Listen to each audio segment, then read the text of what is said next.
Ya, bertemu lagi bersama saya Hendara di channel saya Hendara Komik. Hari ini saya tuh mau ngetes performa dari Xiaomi Pad 5 ini yang memiliki Snapdragon 860 sama kayak di Poco X3 Pro kemarin yang performanya tuh aduh cakep banget. Dibuat apa aja tuh anti nge-lag lah, pokoknya ngegas aja. Dan sebelumnya akan aku compare dengan pendahulunya Poco X3 Pro yang ya sebetulnya bukan pendahulu juga sih, cuma chipsetnya aja yang sama. Jadi penasaran gitu, kayak semirip apa sih gitu kan, penasaran aja ini. Nggak penting juga tapi ya bikin penasaran, mari kita simak aja. Dan sebelum aku compare, aku ingin lihat AIDA 64 dulu. Dan ada sesuatu yang menarik di sini. Untuk Xiaomi Pad 5 ini dia nggak kedetek Snapdragon 860, tapi kedeteknya Snapdragon 865. Ini aneh. Di handphone si AIDA 64 mampu mengenali Snapdragon 860, tapi di tablet dia nggak mampu mengenali Snapdragon 860, malah kedeteknya Snapdragon 855. Tapi tenang aja, dari clock speednya ini sama semua, dari formasi chipsetnya juga. Jadi ini nggak mungkin lah masa ini dikasih Snapdragon 855 sih. Di sini juga kalau lihat settingannya juga sama persis, RAM-nya juga 6. Ini sama-sama 6128 semua, dan sisa RAM-nya juga sama juga. Jadi ini sama persis sih. Jadi jangan berpikir negatif kalau ini Snapdragon 855 beneran ya. Enggak, ini masih Snapdragon 860. Cuma nggak tahu kenapa AIDA 64-nya nggak bisa baca. Dan waktu ngetes Antutunya di sini juga berbeda lagi. Lebih tinggi yang ada di Poco X3 Pro sampai ke 540 ribuan. Nah, kalau yang di Xiaomi Pad ini cuma 506 ribuan. Ada apa ini ya? Dan langsung aja aku coba tes render di VN, sebuah video yang sama. Aku render di settingan yang sama juga, 1080 30 fps dengan bitrate yang sama. Jadi kita lihat nih, apa jangan-jangan nih beneran Snapdragon 855. Jadi udah aku samain settingannya biar tidak ada dusta, dan langsung aja aku render sekarang. Dan aku akan pencet bersamaan ya. Nah, ini dia. Nah, kalau kalian lihat ini bukan Poco bukan padnya lebih kenceng ya. Dia barnya lebih panjang, jadi kelihatan lebih cepat progresnya. Tapi aku bilang di sini sama aja sih waktunya sih. Emang lebih cepat si Xiaomi Pad ini, cuma selisih dikit aja. Jadi aku bisa bilang ini performanya sama. Terus lanjut lagi ke bermain game dengan Mobile Legends Bang Bang. Di sini ya, Mobile Legends Bang Bang apa sih susahnya Mobile Legends Bang Bang. Ini udah termasuk game ringan sekarang, udah bisa dilibas banyak handphone, banyak chipset di berbagai range harga, entry level juga bisa. Dan untuk di Xiaomi Pad ini dia udah mendukung settingan ultra juga, sama kayak di Poco X3 Pro yang pakai Snapdragon 860 sama juga. Jadi wajar banget kalau bisa settingannya ya.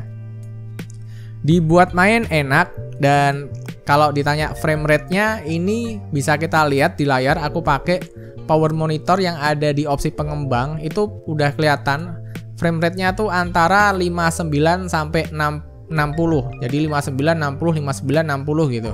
Jadi bisa dibilang ini rata 60 fps tanpa kendala.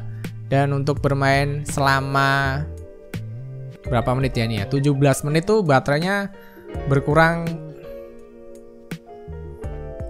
Nah, di sini pokoknya mantep deh bermain pakai Xiaomi Pad. Cuma memang karena gede jadi tangannya agak pegel dan butuh pembiasaan ya. Ini setengah kilo, ingat. Dan untuk bermain PUBG Mobile ini juga sama-sama enak. Dan waktu aku lihat settingannya ini sama persis kayak ada di Poco X3 Pro ya. Semuanya serba ekstrim, dari smooth, balance, HD, SDR. Semuanya serba ekstrim aja. Jadi langsung aja aku main di settingan kesukaanku, yaitu SDR Extreme, karena FPS-nya tinggi 60. Dan untuk render materialnya, lightning-nya itu tuh enak gitu di mata gitu. Jadi aku pakai ke SDR Extreme, bukan Smooth Extreme ya. Dan di sini juga enteng banget. Kalau kalian lihat juga, oh ya, belum. Ini giro nih, mau nunjukin giro dulu. Nah, di sini juga ada gironya, dan gironya juga lancar karena ini gironya bukan giro software tapi giro hardware ya. Jadi buat kalian yang mau nembak-nembak pakai giro ini aman banget, enak lah pokoknya. Cuma emang ini tab ya, gede banget ya. Nanti kalau kalian pakai giro, takutnya kalian bisa kalian bisa ngemplang teman kalian di sebelah gitu, saking semangatnya gitu kan. Terus dari FPS-nya di sini 59 sampai 61. Jadi lari-lari ke sana aja gitu. Nggak tahu kenapa bisa sampai 61 FPS. Tapi ini bisa dibilang rata 60 FPS. Enak banget, dan waktu main nembak-nembak pakai Xiaomi Pad ini gila, luar biasa besar. Nggak perlu pakai scope, rasanya udah kayak scope gitu. Terus juga karena layarnya yang terlalu gede, jangkauan jempol kita tuh untuk bergerak juga kurang itu ya, kurang gesit ya, karena luas banget itu jarak geser tombolnya itu luas banget. Jadi mungkin perlu pembiasaan juga buat kalian yang mau nyoba main game di Xiaomi Pad 5 ini. Tapi ini enak kok. Ini enak dan speakernya juga oke. Sampai aku tuh kayak merasa ada suara tembakan-tembakan efek yang baru gitu. Yang nggak pernah aku denger di versi smartphone-nya karena lebih kenceng ya, dan 4 speaker. Terus lanjut ke Genshin Impact. Di sini aku main di medium, enggak 30 fps tapi 60 fps. Nah, dilihat di sini frame rate-nya itu ya naik turun ya dari 20-an sampai 40-an, tapi rata-rata sih dari 30 sampai 40-an. Biasanya aku sih bakal saranin main Genshin Impact-nya di medium 30 fps aja, pasti lancar. Nah, cuma beberapa orang ada yang minta FPS.